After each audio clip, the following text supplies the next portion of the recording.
Hey everyone, welcome back to How to Wave. In this guide, we will show you how to fix add-ons not working in Stremio in 2025. Follow these steps to get your add-ons back in action. First, check your internet connection. Ensure your internet is stable as add-ons rely on an active connection. Restart your router if needed. Next, verify add-on status.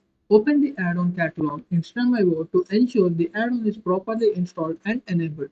Uninstall and reinstall the add-on if necessary. And then, update Stremio. Outdated versions can cause compatibility issues. Go to Stremio's official site and download the latest version. And next, clear cache. Cache files can interfere with add-ons. Navigate to Settings, Clear Cache, then restart the app. And the last, VPN and location settings. If using a VPN, switch servers or disable it, as some specific add-ons are region specific.